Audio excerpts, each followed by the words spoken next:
Assalamualaikum warahmatullahi wabarakatuh. Apa kabar semuanya? Perkenalkan kami dari kelompok 9. Pada kesempatan kali ini, kami akan mempresentasikan hasil diskusi kami mengenai analisis studi kasus pada Parto Kuliner. Sebelum kami memulai analisis kami akan share terlebih dahulu kasusnya seperti apa. Nah, kasusnya itu seperti berikut, teman-teman. Next. Dan data kinerjanya seperti ini. Untuk proses pemecahan masalahnya akan dijelaskan oleh teman saya.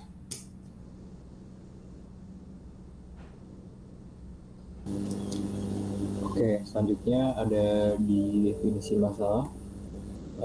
Pertama itu ada terjadi penurunan pendapatan pada usaha kuliner Parto sebesar 30% pada periode tahun 2020 sampai dengan 2021. Next.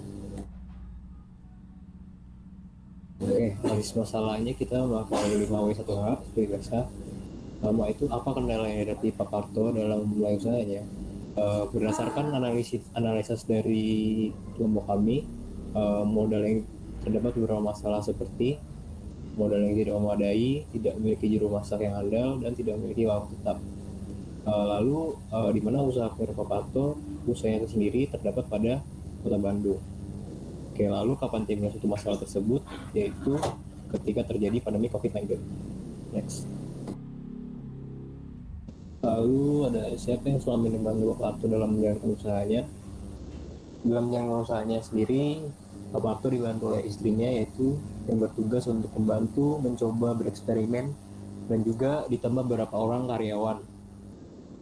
Lalu masalah dari Papato itu terjadi adalah karena beliau merasa pandemi COVID-19 ini sebagai penyebab utamanya yang mengakibatkan penurunan omset sebesar 30% pada tahun 2019 sampai dengan 2020 serta telah kehilangan 22% dari pelanggannya.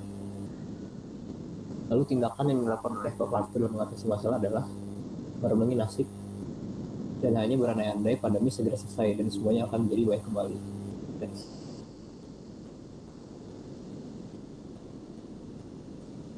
Berikut adalah data kinerja Parto Kuliner. Berikut data kinerja Parto Kuliner ada cabang Sulanjana, Pajajaran, Sekoloa, Putrasari, Buah Batu, dan Dago Atas.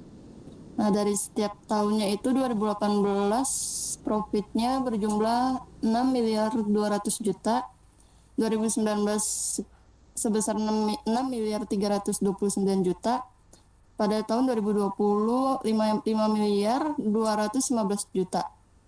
Nah, dan pada tahun 2021 forecast sampai dengan akhir tahun sebesar 4 miliar 430 juta. Dan ini data kompetitornya ada Nih Corner, Hans Food, Gugun Kuliner, Bongi, Di Dapur, Joko Kitchen, dan Maman. Dan jenisnya itu sendiri Nih Corner itu Western, dia mengalami kenaikan sebesar 10%. Hans Food ada jenisnya seafood mengalami penurunan 12%. Gugun Kuliner ada Nusantara yang mengalami kenaikan 14%. Bungi itu jenis makanan Korea, jadi berkurang 6%. Di Dapur ada jenis makanannya Sunda, lebih ada kenaikan 2,5%. Joko Kitchen itu makanan Jepang mengalami penurunan minus 8%, dan Maman ada grill mengalami kenaikan 15%. Dan ini analisis datanya. Setiap tahunnya itu dari 2018 sampai 2019 presentasi kenaikan dan penurunannya itu 2018 sampai 2019 mengalami kenaikan 2%, 2019 sampai 2020 mengalami penurunan 18%, dan 2020 sampai 2021 mengalami penurunan 15%. Jadi total presentasinya minus 30% pada periode 2018 hingga 2021. Berikut ada data kompetitor yaitu berupa kurva tren pendapatan dari tahun 2018 sampai 2021 dan pertumbuhan kompetitor perbandingan antara tahun 2019 dan 2020. Lalu di sini ada data untuk Sulanjana pendapatan pada tahun 2019 itu berkurang atau menurun sebanyak minus 69%, selisihnya yaitu 900.000. Untuk Pajajaran pendapatan pada tahun 2019 sampai pendapatan 2021 berkurang minus 3,1% dengan selisih 25 juta. Pada cabang di Sekeloa, pendapatan tahun 2019 sampai pendapatan tahun 2021 terjadi pengurangan yaitu minus 14,13% dengan selisih 150 juta rupiah. Selanjutnya pada cabang Sertasari, pendapatan tahun 2019 dan pendapatan tahun 2021 pengurangannya yaitu minus 20,3% dengan selisih 900 juta rupiah. Dan pada cabang di Buah Batu, pendapatan antara tahun 2019 dan pendapatan 2021 adalah minus 67,3% dengan selisih 360 juta rupiah. Untuk pendapatan dago atas, pendapatan dari 2019 sampai 2021 terjadi pengurangan sebesar minus 1,3% dan selisih 5 juta. Hipotesis yang pertama, cabang Silanjana dan Buah Batu membebani bisnis kuliner Parto.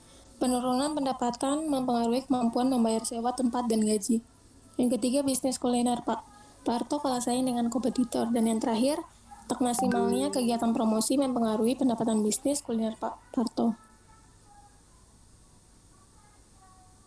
Jadi kesimpulannya, melakukan suatu tindakan pengorbanan dengan melakukan penutupan cabang di Sulanjana dan Buah Batu yang memiliki angka pertumbuhan lebih besar 30% agar dapat menurunkan biaya pengeluaran lainnya, serta melakukan efisiensi terhadap sisa cabang yang tetap beroperasi dan mempersiapkan alokasi dana untuk meningkatkan promosi. Mungkin itu saja yang dapat kami sampaikan, kurang dan lebihnya kami mohon maaf. Wassalamualaikum warahmatullahi wabarakatuh.